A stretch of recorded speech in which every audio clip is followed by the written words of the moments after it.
ஒரு வயசு இளைஞன் வந்தான், எனக்காக நீங்க ஆஜராகணும். என்ன கேஸ் பண்ண? அவன் சொன்ன உடனே, என்னப்பா இந்த மாதிரி கேஸ்ல போய் என்ன அப்பியர் ஆக சொல்றேன்? நான் முடியாதுப்பான். இல்லங்க, நான் சொல்றதுல உண்மை இருக்கு, நான் உங்களுக்கு எல்லாமே சாட்சி எல்லாம் விட்டுருப்பா. மேடம், நான் சாட்சிக்காக சொல்ல, சத்தியத்துக்கு சொல்றேன், நான் இல்ல குற்றவாளி. அவன் மீது ஒரு பாலியல் வழக்கு போடப்பட்டது சார். அதை விட பயங்கரம் என்னன்னாக்க, பாலியல் வன்முறையில பாதிக்கப்பட்டவள் ஒரு 14 வயது பெண். அவன் உட்காந்து கதையா ஒரு கதையா சொல்றான், என்ன நடந்திருக்கு எல்லாம் சொல்லும் பொழுது அவன் சொல்லுவது முற்றும் உண்மையாக இருக்கிறது. இந்த வழக்கா யாரும் நடத்திடக்கூடாது, நான் உண்மையிலேயே நிரபராதி என்பதை நம்புபவர்கள் மட்டும்தான் நடத்த வேண்டும் என்பதற்காக உங்களிடம் வந்திருக்கிறேன். சரி, என் மனசு கிளியரா இருந்தது, நான் அந்த கேஸ் எடுத்து நடத்தினேன் சார். மகளிர் நீதிமன்றத்தில் அந்த வழக்கு நடக்கிறது. நீதிபதிக்கு என்ன பார்த்தாலே டென்ஷன் ஆகுது. ஏன்னா முதல் நாள் சாட்சிக்கு வர பெண் 14 வயசுல அந்த சம்பவம் நடக்குது சார். 15 வயதுல நீதிமன்றத்துக்கு வரும்போது அவ கையில ஒரு குழந்தை இருக்கு, 1 வயசு குழந்தை. 1 வயசு குழந்தையோட ஒரு பெண்ணு சாட்சி சொல்ல வந்தா ஒரு ஜட்ஜுக்கு எப்படி இருக்கும்? ஒரு பாலியல் வன்முறை வழக்குல அதுல 21 வயசுக்கு ஒருத்தர் நிக்கிறான், அவன் குற்றவாளியே இல்லன்னு சொல்றான். நான் வழக்க நடத்திக்கிட்டே இருக்கேன்.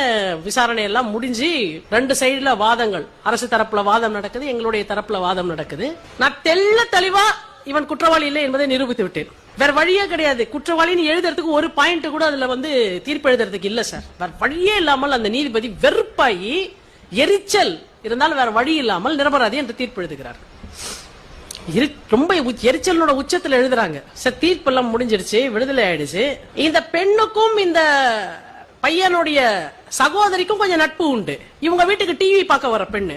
இந்த வழக்கை எப்படி அவங்க இந்த பையன் மேல போடுறாங்கன்னா, இவங்க வீட்டுக்கு டிவி பார்க்க போகும்போது எனக்கு இவன் மேல பழக்கம், அதனால இந்த மாதிரி போயிட்டு இருந்தேன். ஒரு நாள் இப்படி ஒரு சம்பவத்துல என்ன இப்படி வன்முறையாக அப்படி செய்துட்டா, இதான் வழக்கு. ஆனா அவள் சொன்னது முற்றும் பொய்யானதுன்றதுக்கான எல்லா விஷயங்களையும் நான் நீதிமன்றத்தில் வைத்தேன் சார். தீர்ப்பு முடிஞ்சிருச்சு. அந்த பொண்ணு வந்துட்டா, உனக்கு விடுதலைப்பா அப்படின்றாங்க. அந்த பொண்ணு ஒண்ணுமே சொல்லல, குழந்தையோட கையில வரா. நானும் வரேன் வெளில, அந்த பையனும் வரான். மேடம் ஒரே ஒரு நிமிஷம் இருங்கன்னு சொல்லிட்டு அந்த பிள்ளைய கூப்பிட்டான் சார்.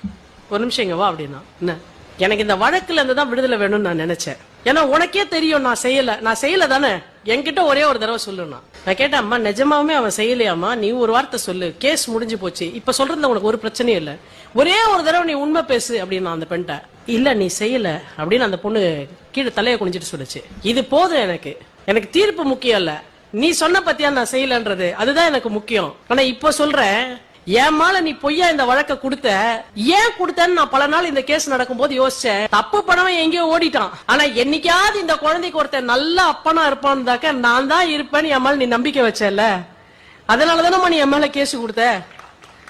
இந்த குழந்தைக்கு கடைசி வரைக்கும் நான் அப்பாவா இருப்பேன், நான் உன்னை கல்யாணம் பண்ணிக்கிறேன்னு சொன்னான் சார்.